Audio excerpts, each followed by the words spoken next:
The living room, the place where you relax and socialize with other people, a place where family can be and stay, maybe get a Christmas tree, maybe open up a fireplace. But what if your family was dead? Or there was something else with you sitting on the couch of your living room? Grab a blanket, turn off your lights for 3 true scary occurrences that happened in your living room.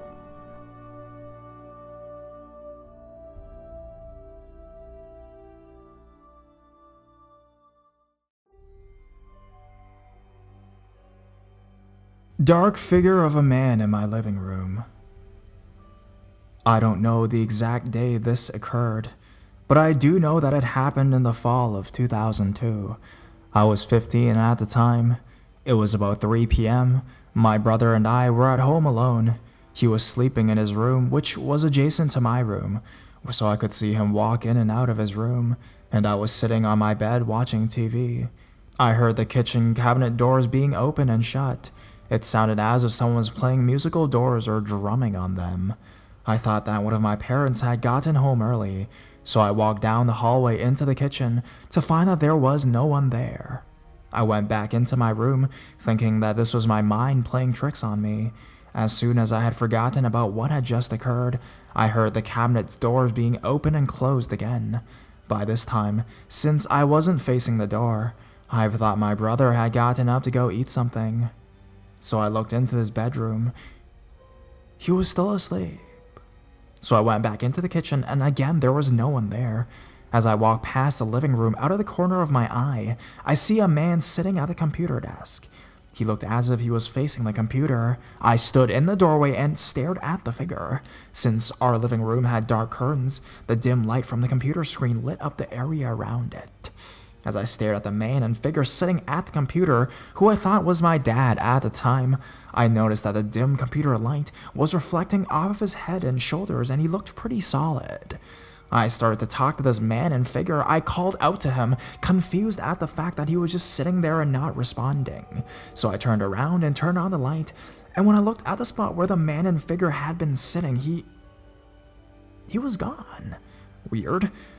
Later on the same day, I went to the laundry room, which connects to the garage and was also home to my black half Labrador, half Chow dog. I saw that the door that led to the garage was open, and I could see it was dark inside. I reached out to close it, and I saw a black claw or hand grab the doorknob and gently but quickly try to close the door. The door did not close all of the way. At first, I thought it was my dog, so I opened the door. I turned on the light and found that my dog was not inside, but he was outside scratching the door that leads into the garage area from the outside.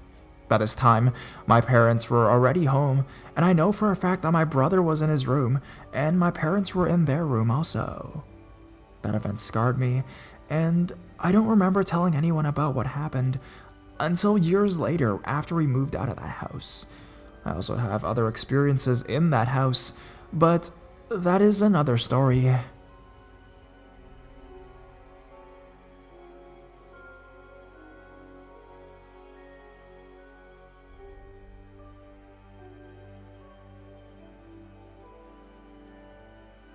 The little boy and the footsteps in the living room.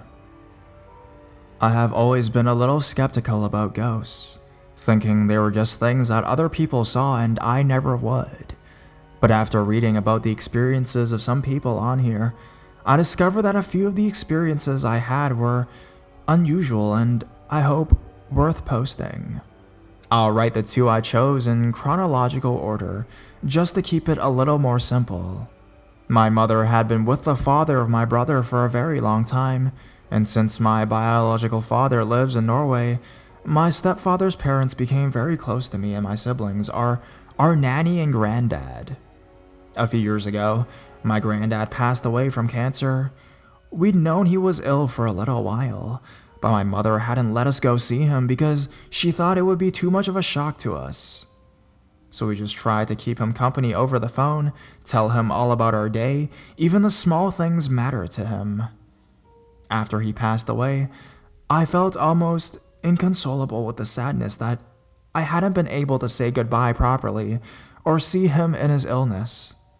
Around a year ago, I went to stay with my nanny for a few days. She still lives in the bungalow her and my granddad lived in. I feel like I need to keep her company, even though she says her little dog is usually company enough, and I do love seeing her. As it got later at night, Nanny locked the door up in her crate, and we both retired for the night. Later on, I was woken by the sound of shuffling footsteps, as though someone was moving about in the living room. I went to the door to see if my nanny had not been able to sleep and gotten out of bed, but all the lights were off and the house was pitch black. There was a window in the wall of the hallway, so you can see into the kitchen and would see if the lights were on. The noises were very clear, and not the kind of noises the dog, who was still in her crate, would have made. I was so afraid, I went back to bed and hid under the blankets, eventually falling asleep. The noises carried on for about 3 nights, until I left to return home. But in some ways, I regret not going to see if it was my granddad wandering about the living room. He did love it in there. My second story happened last week, after a housewarming party of, funnily enough, a magician friend of mine and his wife. There was a bit of spirit contacting in this party, as it was full of spiritualists, Wiccans, druids, etc.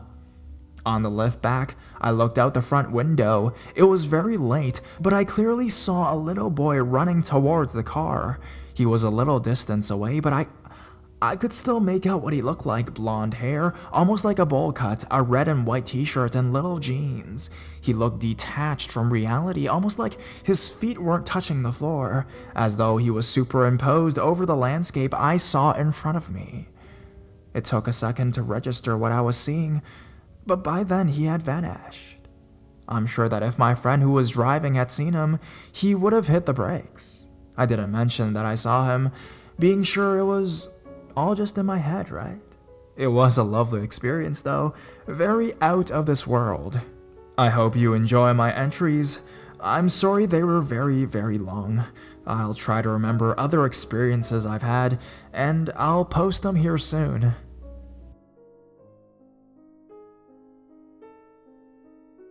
Old man in the living room.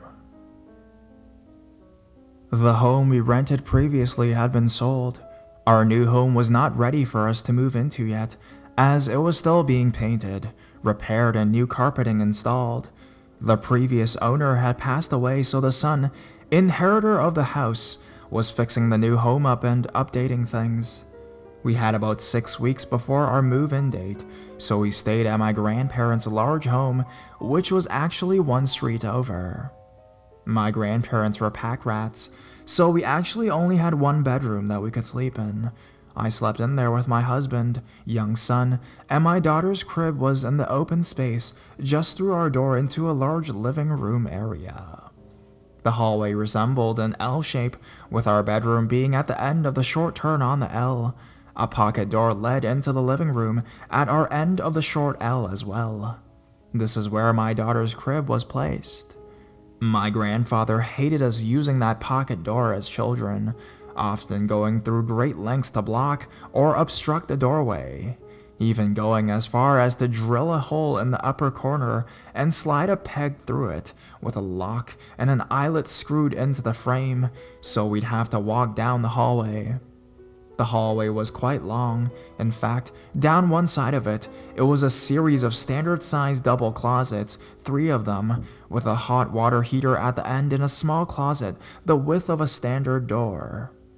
Even as an adult, walking down that hallway was scary.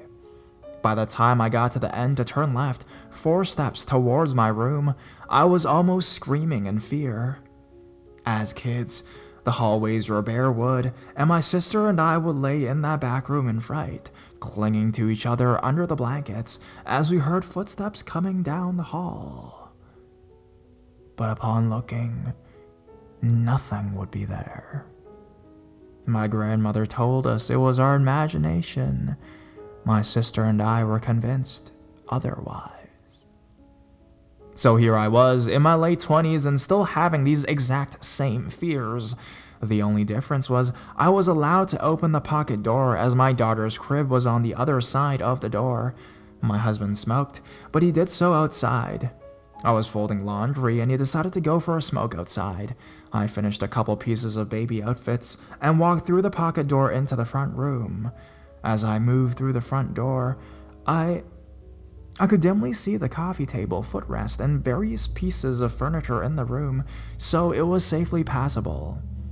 The light coming through the thick sheer curtains of the front room window made it possible. As I passed through, I saw my grandfather sitting in the armchair in the dim light. I turned my head to ask what he was doing up and sitting in the front room alone like that. When I looked, he had vanished. I moved, or silently ran to the front door and shot out onto the front porch. I sat next to my husband trying to collect myself. He wasn't prone to moments of silliness like me and was rather skeptical of some of my ghost stories. I never thought him one to admit to seeing a ghost. He took a drag of a cigarette, never asking me why I came exploding out of the house. After a moment, he said to me, "You saw it too, didn't you?" I swallowed hard and looked at him. "What do you mean?" I replied, trying not to break into tears about the big, scary ghost that just practically made me wet my pants. He looked at me and said, "In the armchair there in the dark, you saw him too? Looked a lot like your grandfather, and when you went to talk to him, he wasn't there." I nodded. He admitted it scared the tar out of him too. We walked back in together with a lot of lights on. The next morning, we talked to my grandmother. My grandfather was there and said, "Well, I was in bed at 8, which was well before you guys went outside, so I'm sure it wasn't me." My grandmother scoffed at us and our active imagination telling us her house wasn't haunted. I know better, and she's a total non-believing skeptic.